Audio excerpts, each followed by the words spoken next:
નમસ્કાર ખેડૂત મિત્રો, હું છું જયદીપ પટેલ અને તમે જોઈ રહ્યા છો ખેતી જગત યુટ્યુબ ચેનલ। આજે આપણે ફરી નવી વાત અને નવા વિચાર સાથે મળ્યા છીએ। ત્યારે આજે ઉનાળુ તલની ખેતીની વાત કરવાના છીએ। ખેડૂત મિત્રોને ઘણા પ્રશ્નો હોય છે, જેમ કે વાવેતર સમયે, બિયારણની પસંદગી અને કેવી જમીન માફક આવશે।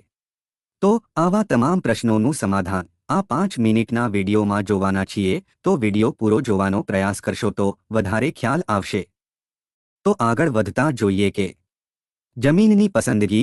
હલકી મધ્યમ કાળી જમીન, સારી નિતાર શક્તિવાળી ફળદ્રુપ જમીન ઉનાળુ તલને વધારે માફક આવે છે, કેમ કે નિતારવાળી જમીન છૂટી રહે છે અને તલના બીજ નાના હોવાથી અંકુરણ સારી રીતે થાય છે। જ્યારે ક્ષારવાળી જમીન અને વધારે કાળી જમીનમાં જમીન કડક અને ચીકણી રહે છે, આથી બીજનું અંકુરણ થવામાં તકલીફ પડે છે। તો સારી નિતારવાળી મધ્યમ કાળી જમીનની પસંદગી કરવી સારી રહે છે। ત્યારબાદ જોઈએ કે યોગ્ય વાવેતર સમયગાળો। વાવેતર માટે યોગ્ય સમયની વાત કરીએ તો 1 ફેબ્રુઆરીથી લઈને 10મી માર્ચ સુધી વાવેતર માટે સારો સમય ગણી શકાય। વહેલા વાવેતર કરવાથી ઘણા બધા ખેડૂત મિત્રોને તલના ઉગાવાનો મોટો પ્રશ્ન રહે છે। તેનું મુખ્ય કારણ છે ઠંડી। તો ઠંડીના સમયે વાવેતર કરવાથી આ પ્રશ્ન બનતો હોય છે। તેમજ મોડું વાવેતર કરવાથી છેલ્લે તલ પાકવાના સમયે વરસાદની બીક રહેતી હોવાથી સમયસર વાવેતર કરવું ખેડૂતો માટે સારું રહેશે। ખેડૂત મિત્રો, હવે આપણે મુખ્ય મુદ્દા ઉપર ચર્ચા કરીએ। બિયારણની પસંદગી। મિત્રો, આપણે આપણા બાળકનું સગપણ જોવાનું હોય તો ઘણું બધું જોઈએ, જેમ કે ગોત્ર, સ્વભાવ, રંગ, રૂપ। પણ બિયારણની વાત આવે ત્યારે બીજાના ભરોસે ખરીદી કરીએ છીએ। તો સજાગ બનો અને સફળ બનો। કાળા તલની વાત કરીએ તો ઉનાળુ કાળા તલ વાવેતરમાં ગુજરાત 10 નંબર સારી વેરાયટી છે અને સફેદ તલમાં ઉનાળા માટે સારી વેરાયટીની વાત કરીએ તો ગુજરાત 2 નંબરનું વાવેતર કરવું સારું રહેશે। પણ ખાસ ધ્યાન ગોત્રનું એટલે કે કંપનીનું રાખજો મિત્રો। નિધિ, અવની, અક્ષય તેમજ વેસ્ટર્ન જેવી વિશ્વાસપાત્ર કંપનીના જ બિયારણોની ખરીદી કરજો, જેથી આગળ જતા તકલીફ ના પડે। બિયારણની ખરીદી કર્યા પછી ખેડૂતને વાવેતરનો મોટો પ્રશ્ન હોય છે, એકર દીઠ કેટલું બિયારણ વાવવું।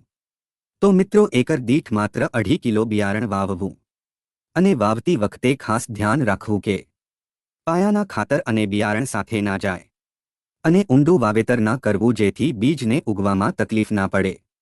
બિયારણને સાફ અથવા M45 જેવો સામાન્ય પટ એટલે કિલો બિયારણને 2 થી 3 ગ્રામ જેવો પટ આપી છાયામાં સૂકવી પછી જ વાવેતર કરવું। ત્યાર પછી વાત કરીએ પાયાના ખાતર। ખેડૂત મિત્રો, પાયાના ખાતરને આપણે હળવાશથી લેતા હોઈએ છીએ, પણ પાયાના ખાતર એ ખૂબ જ મહત્વ ધરાવે છે। ઉનાળુ તલના પાકમાં વાત કરીએ તો 8-21-21 ખાતર વાવવાથી 8% નાઇટ્રોજન, 21% ફોસ્ફરસ અને 21% પોટાશ એમ ત્રણેયનું સારું કોમ્બિનેશન છે। તેમજ સલ્ફર, મેગ્નેશિયમ, ઝિંક અને બોરોન પણ આવી જાય છે। તો 8-21-21 ખાતર એકરે 40 કિલો આપવું જરૂરી છે। યુરિયામાં 46% નાઇટ્રોજન આવે છે, માટે એકરે 25 કિલો યુરિયા આપવું। અને હવે વાત રહી કાર્બનની, તો આપેલા તમામ ખાતરને લભ્ય સ્વરૂપમાં ફેરવવા માટે તમે કોઈપણ કાર્બન ખાતર વાપરી શકો છો। જ્યારે સારી ક્વોલિટીની વાત કરીએ તો પ્લાન્ટો દાણેદારને આપણે દરજ્જો આપી શકાય, કેમ કે NIO CSIR ભારત સરકાર લેબોરેટરીની ટેકનોલોજી દ્વારા બનાવવામાં આવતું એકમાત્ર ખાતર છે। તો પ્લાન્ટો દાણેદાર એકરે 25 કિલો વાપરવું ખૂબ જ સારું રહેશે। વાવેતર પછી મહત્વની વાત છે પિયત। ખેડૂત મિત્રો, પહેલા 2 પિયત ઉગવા માટે મહત્વના છે। ત્યારે પ્રથમ પિયત આપો ત્યારે નિંદામણનાશક દવાઓ ઉપયોગ કરી શકો છો।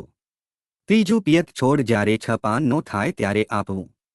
ત્રીજા પિયતમાં ખાસ પાકમાં સુકારો ના આવે એ માટે આગોતરું આયોજન કરવું, જેમાં તમે લાયોફિલાઇશન ટેકનોલોજીથી બનેલું ટ્રાઇડેન્ટ અને સિઝોર એકરે 250 ગ્રામ આપવું જરૂરી છે। ઉત્પાદનને ધ્યાને લેવા માટે ખાસ ધ્યાન રાખવું। ફૂલ અવસ્થા સમયે પાણીની ખેંચ ના પડે તેનું ખાસ ધ્યાન આપવું। પાકમાં ફૂલની શરૂઆત થાય ત્યારે પાળા ચઢાવવા। ફૂલ આવે ત્યારે આંતરખેડ કરવું નહીં। છોડની પૂરતી સંખ્યા જાળવવા। છોડ જ્યારે 12 થી 15 સેમી ઊંચાઈના થાય ત્યારે 2 છોડ વચ્ચે આશરે 15 સેમી જેટલું અંતર રાખી પારવણી કરવી। ત્યાર પછીની તમામ અવસ્થાના વિડીયો અમારી YouTube ચેનલમાં મળતા રહેશે। વધુ માહિતી મેળવતા રહેવા માટે અમારી YouTube ચેનલ ખેતી જગતને સબસ્ક્રાઇબ કરો, તેથી તમામ વિડીયો આપના સુધી મળતા રહે। આભાર। ફરી મળીશું નવી વાત અને નવા વિચાર સાથે।